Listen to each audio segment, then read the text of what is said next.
The world is going to have a new monetary system in this decade that we're in. We're going to experience this huge deflationary crash around the world, and people will just lose confidence in currency. And what do they always go back to throughout history? Time after time, for the last 5,000 years actually, they always go back to gold and silver.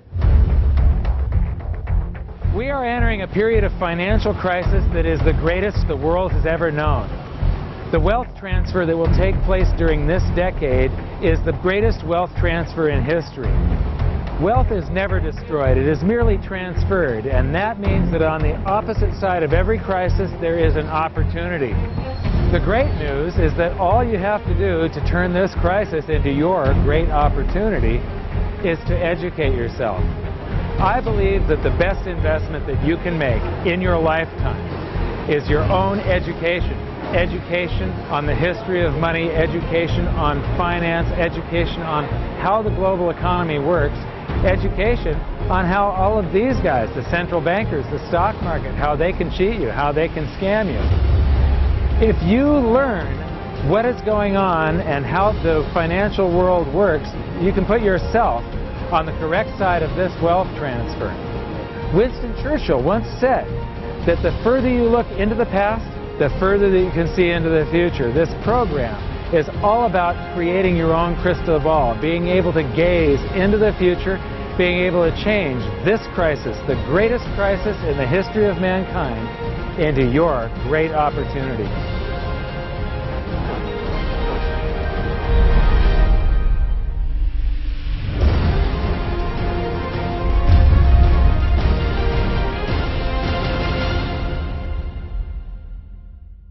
So it all started back in 1999 when my sister and I hired a financial planner to help my mother with her assets, and we gave him control of the family's assets, and in the next year and a half he lost 50% of what she had.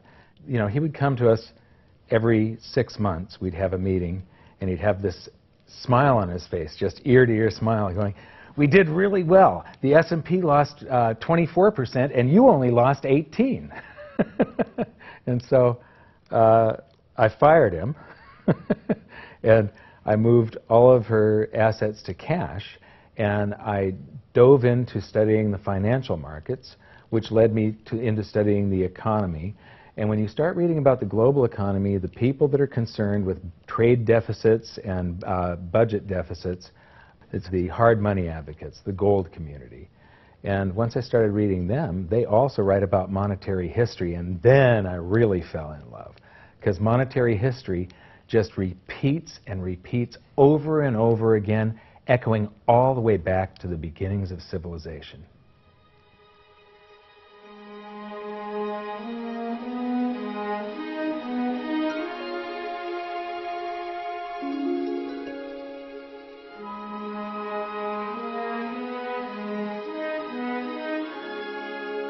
Gold and silver have been the predominant currencies for about 5,000 years, but it wasn't until somewhere between 680 BC and 630 BC that they became money. That's when they were minted into coins of equal weights somewhere in Lydia, where each coin was the same size and had the same weight. This made them interchangeable. It's called fungible. At that point, they became useful as a unit of account, a measurement. You could price a good or a service in those gold or silver coins in a certain number of them. And it was always the same for anybody whenever they were buying that good or service. But it wasn't until they made their way to the world's first free market society, the prototype of democracy, the cradle of civilization, Athens, that they exploded in use. Suddenly, money found its natural home, the free markets. Athens was the first society to have a working tax system and free markets. This enabled them to rise to the pinnacle of civilization. Their prosperity allowed them to create great works of art and achieve a level of architecture and engineering that the world had not yet seen. Here we are 2,500 years later, and people are still in awe of their achievements. It was truly a fantastic period in human history, and the Athens star shone brightly for many years. So this begs the question, what went wrong? How did such a great and powerful civilization fall? The answer lies in the same pattern that we see throughout history: too much greed and too much war. It was when the Athenians got involved in the Peloponnesian Wars, a war with Sparta, that their monetary problems began. First, they lost access to their gold and silver mines. They were also paying armies that were on foot, and they were miles and miles away from Athens. So as they pay their armies to buy goods and services from the local populations, a deflation occurs in Athens because they're sending all of their coinage out of the city. Then they started debasing their coinage to pay for the war. If you take in 1,000 coins in taxes, and then you melt those down, those gold coins, and you mix 50% copper into your gold, now you can mint 2,000 coins.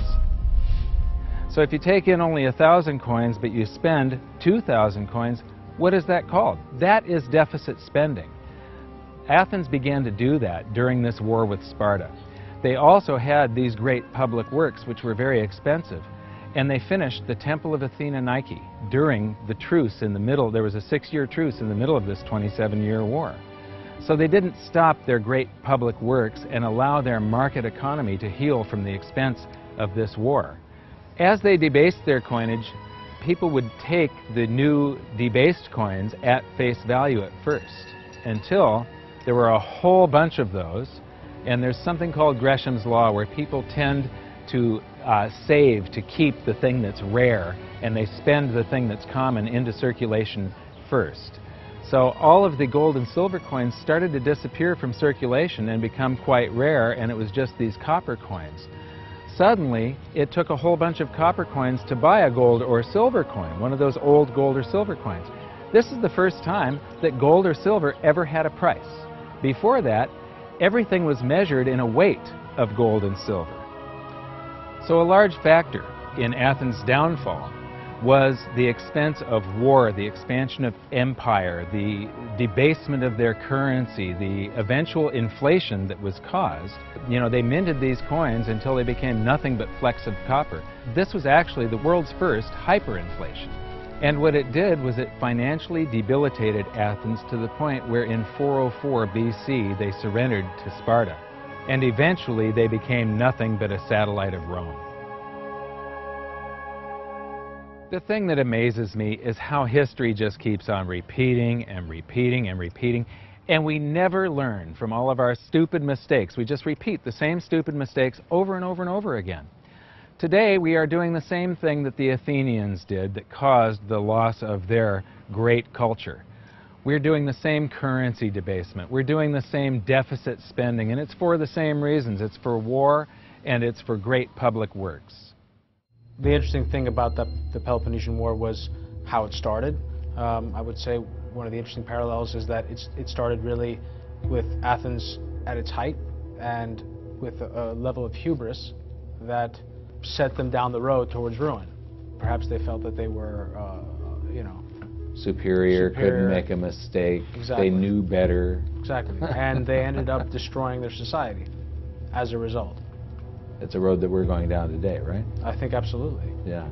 There was a play written shortly after the Peloponnesian Wars about the worthlessness of the copper flecks that were their coinage at the time. So we go from gold and silver, very high value money, to a currency that has a face value.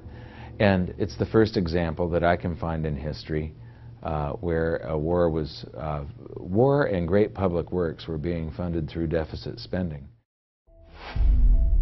What you've just seen is the first recorded example of one of the most predictable hidden secrets of money, the 7 stages of empire. It's a long-term cycle that echoes throughout history right to this very day, and is basically a societal pendulum that swings from quality money to quantity currency and back again to quality money. It always plays out in 7 stages. It always ends with gold delivering a knockout blow to debased currencies. And it goes like this. Stage 1. A country starts out with good money, which is either gold or silver, or it's backed by gold or silver. Stage 2. As it develops economically and socially, it begins to take on more and more economic burdens, adding layer upon layer of public works. Stage 3. As its economic affluence grows, so does its political influence, and it increases expenditures to fund a massive military. Stage 4. Eventually, it puts its military to use, and expenditures explode. Stage 5. To fund the war, it steals the wealth of its people by debasing their coinage with base metals, or by replacing their money with currency that can be created in unlimited quantities. Stage 6. The loss in purchasing power of the expanded currency supply is sensed by the population and the financial markets, triggering a loss of faith in the currency. Stage 7. A mass movement out of currency into precious metals and other tangible assets takes place. The currency collapses, and gold and silver rise in price as they account for the huge quantity of currency that was created. This process transfers massive wealth to those who had the foresight to position themselves beforehand in real money, gold and silver. You know, our monetary system basically steals from the poor and middle class and transfers the wealth to the banks. We see this throughout history, and it's just repeating over and over again. What's happening in Greece right now is basically the same thing that was happening back in 407 BC. The deficit spending to fund all of these public works and the debasement of their currency supply caused them to become nothing but a satellite of Rome. Today, they're becoming nothing but a satellite of the banks. Well, the idea of Gresham's law is simply that people are going to hold on to what's value and spend what isn't value. Way back in my youth, I was 11 years old when we went from a silver-based monetary system to a purely fiat system. People saw that silver was money, they got used to it, they didn't really think about it. And in 1965, under President Johnson, he basically said, well, silver's too valuable to be money. We're going to just start putting out these substitutes, which were what we call cupro-nickel coins. They were nickel, they were copper plated with nickel at the time. And of course, the metal value was far less. And I understood that as a kid, and yet very few adults really seemed to get the idea of what was really going on. There were a few, and it only takes a few. And of course, the Gresham's law took effect, so the currency came out of circulation rapidly. It's very interesting to me, you know, knowing monetary history fairly well, is they're always, you know, put out in silver-looking or gold-looking form. I mean, in most cases, you'll have, in fact, they look rather interesting. I mean, some of them are like silver on the inside and gold on the outside. With the look, they have no value at all, really, other than melt value of pot metal. To me, it's sort of at a subconscious level. Why are they making them gold-colored? Why are they making them silver-colored? I think there's an inherent knowledge in the human species that knows that gold and silver have value. So if they look in their pocket and they see something gold-colored or silver-colored, it gives them kind of a warm, fuzzy feeling. And it's like, oh, yeah, you know, but there's no value in these coins, really.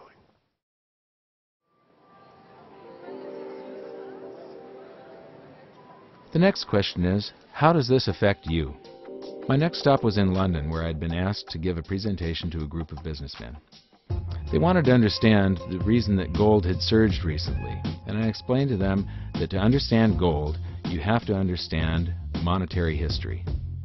Once you see where we've come from, you can get a much clearer understanding of how the 7 stages of empire are playing out right now. We weren't allowed to show their faces, but we were allowed to film my presentation.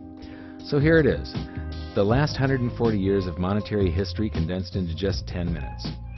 Keep the 7 stages of empire in mind, and as you watch this, see if you can recognize the signs. Everybody thinks the US dollar is still as good as gold, and it hasn't been since 1971. This is the world monetary systems. From 1873, when Germany went on the classical gold standard, where each unit of currency is backed up by an equivalent amount of gold in the treasury. In the United States, $20 bill, $20 gold piece in the vaults. Go into any bank, slap down your currency, which was a receipt for money, a claim check on money, ask for your money, gold and silver, and they would give it to you. So this shows this is currency, this is money. Otherwise, there was no reason for any government to store gold in their vaults and then print this currency that was backed by gold. This is what gives confidence in that, and it gives governments the ability to start this scam in the first place, where they print these receipts for gold, and then they can print more of them than gold that exists. And that happened when we got to World War I, and all the combatants stopped redemption rights. You could no longer go in the bank and trade your pounds, lira, marks, francs, no longer redeemable in gold, and they lit up the printing presses and started printing like crazy. Then between the wars, they went on something called the gold exchange standard, where currencies would be backed partially by gold. So in the United States, under the Federal Reserve Act of 1913, the Federal Reserve was allowed to put $50 worth of claim checks on gold, currency in circulation, backed up by only $20 worth of gold. So it was a 40% reserve ratio. For every $20 gold piece in the vault, they could put $50 in circulation. We're the dollars of the nation on parade. We're the biggest batch of dollars ever made. Oh, we used to march by millions, but now we march by billions, and maybe we'll be trillions for your dead. We're the dollars. Then we get to 1944. Now, during both wars, Europe paid the U.S. with gold. During World War I, the U.S. didn't get into the war until the very end of it. We didn't really have troops on the ground here in any quantity until the last 6 months of the war. So for the first 4 years or so, we're selling you you take all of your young men off of the farms and turn them into soldiers. You take your factories that make toasters and they start making machine guns. Your factories that made cars are now building tanks. And so you turn your economy toward war, and all of your consumer goods and your grains had to be imported from the United States, and you paid us with gold. Then in World War II, Hitler starts saber rattling in 1936, annexes Austria in 1938, invades Poland in 1939. Pearl Harbor wasn't until the end of 1941. We didn't have troops on the ground until, I believe, August of 1942. So again, there's like 6 years where you're paying us with your gold and we're selling you stuff. This is where Americans have this myth that war is good for the economy. War is good for the economy if you're not in it and you're selling them the tools of the trade. Yes, America's national income gets bigger and bigger. In 1943, it was $142 billion. That was double the 1939 figure, triple the figure for 1933.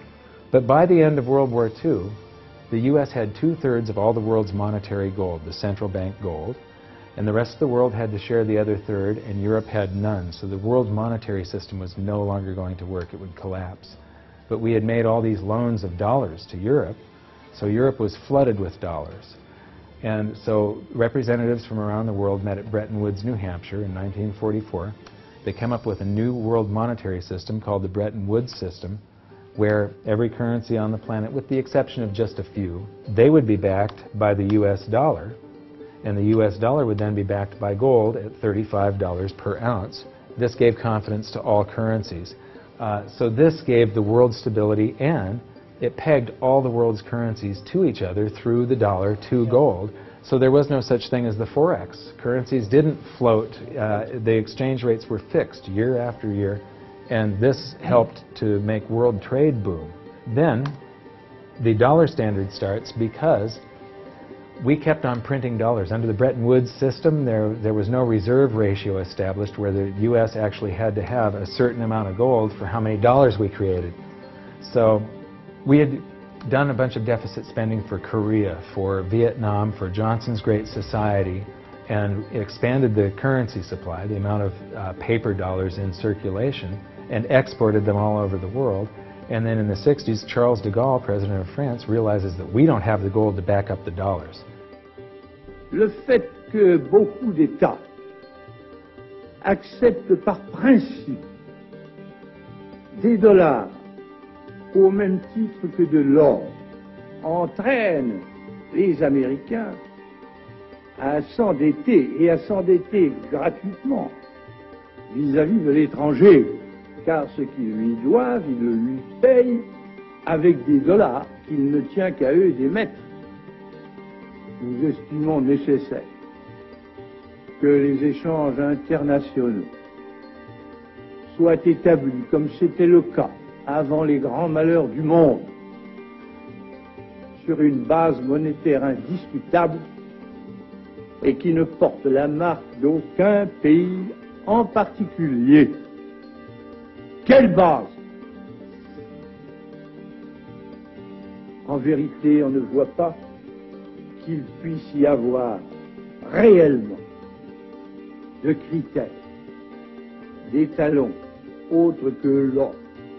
And he starts asking, France asks for their gold and trades in the dollars. And at that point, other countries saw this and start jumping on board. And the U.S. lost 50% of its gold from 1959 to 1971. But we still had, in 71, about 12 times more dollars that we had created than there was gold. And this run on the bank, basically, the U.S. now being the bank, this is a giant worldwide bank run, because the U.S., for the second time, had committed a fraud and created more receipts for gold than there was gold. It's that simple. And then finally, the markets sort of sensed this. And Nixon was forced to take us off the gold standard, because if he had paid out gold until it got to zero, once we couldn't pay on some of those dollars, the entire worldwide monetary system would have collapsed. I have directed Secretary Connally to suspend temporarily the convertibility of the dollar into gold or other reserve assets, except in amounts and conditions determined to be in the interest of monetary stability and in the best interest of the United States. In full cooperation with the International Monetary Fund and those who trade with us, we will press for the necessary reforms to set up an urgently needed new international monetary system. And on August 15th, 1971, all the world's currencies became fiat currency. I don't know why the rest of the world didn't rush out and hang him, but they didn't. They just all went along with this. To our friends abroad, I give this assurance. The United States has always been and will continue to be a forward-looking and trustworthy trading partner. There have been thousands upon thousands upon thousands of fiat currencies throughout history, and there isn't one that survived. It is a 100% failure rate. And we started this experiment where all the world's currencies would be fiat currencies simultaneously in 1971. But what we have here, 30 to 40 years, different monetary system, 30 years, 28 years, 39 years plus, what's next? The world is going to have a new monetary system in this decade that we're in. We're going to experience this huge deflationary crash around the world.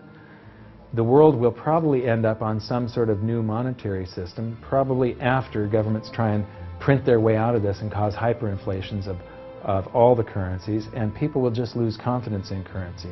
And what do they always go back to throughout history? Time after time, for the last 5,000 years actually, they always go back to gold and silver. In a world of floating currencies, and that's what all national currencies are today, they bob up and down relative to each other, but they're all sinking relative to gold. That includes the dollar as well as the euro and the British pound and all the others. They're going to continue to lose value, continue to lose purchasing power. Personally, I don't think there's any way of avoiding what is coming. There's no way to fix it right now. There's only a way to either let it wipe you out or to benefit from it. And I want to make sure that it's not just a few of the big investors in the world that are ending up with all the cookies. I want to make sure that there's as many small investors as possible that are benefiting from it, because that's what makes society run. Middle class, small investor. One of the biggest challenges for human beings is that physiologically we are designed to operate in recency. You know, the fight or flight response is literally in my cells, literally. And so that when I'm in the wild, it's about I need to look for something to eat or make sure I don't get eaten. And how that translates into the modern world is that we think only about what's happening immediately in front of us. And so we think a long time is last week. In the world of YouTube and Facebook and instant messaging, we think 3 seconds is a long time. Like, did you get the post already? I already posted it. And the reality is that if you look at history, and I don't mean a week, I don't mean a month, I mean decades, I mean 100 years, I mean a couple of 100 years, I mean more than a couple of 100 years, you can start to see some patterns. You can see some things that are going on because history repeats itself. There are some trends and there are some movements that you can learn from. And you literally have to go outside of your human instincts to look at history, because we just want to focus on right now, because as I said, that's about either eating or being eaten. So we've got to go beyond that, and that means not just focusing on the here and now, but learning some real powerful stuff from what's happened, because there just might be some indicators there as what's going to happen in the future.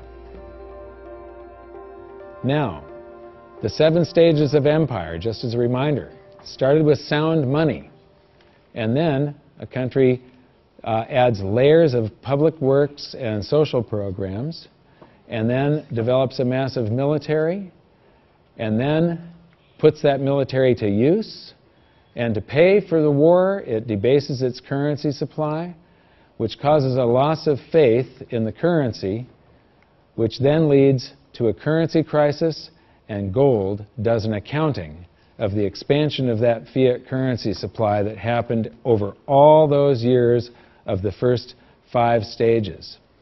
We are in the 6th and beginning the 7th stage. Gold started the accounting in the year 2001. It was $250 then, but we're still in the very early stages of this. Well, that's right. I think one of the problems with gold is people just don't understand it. I mean, for one thing, it's sort of been banished from the curriculum for 35 years. We have going on 2 generations of academics and scholars who have never studied gold.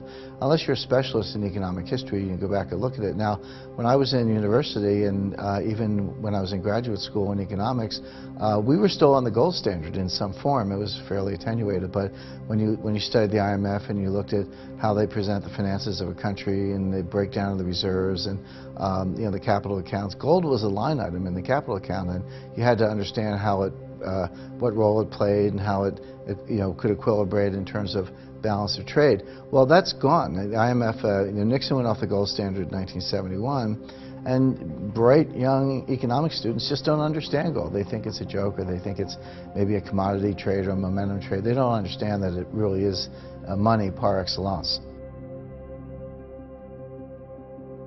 So now we've learned that money was born in roughly 630 BC when it became fungible. It was free markets and sound money that led to Athens' great prosperity. But debasement of their money for deficit spending on war and public works played a large role in their demise.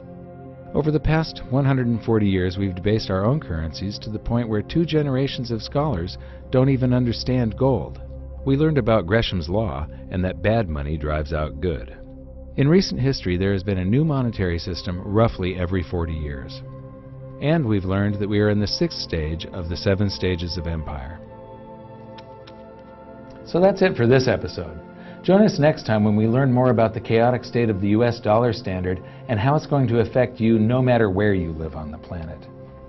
When I wrote my book, I said that we're coming into an era that is going to be the greatest wealth transfer in the history of mankind. Therefore, it's the greatest opportunity in the history of mankind. I've made it my mission to help as many people as possible get through this crisis and to come out on the best side of the wealth transfer. I've just finished filming an exclusive presentation titled How the 7th Stage Will Unfold, where I detail what I'm doing personally to prepare for a range of scenarios. It's available at hiddensecretsofmoney.com as part of your free information toolkit.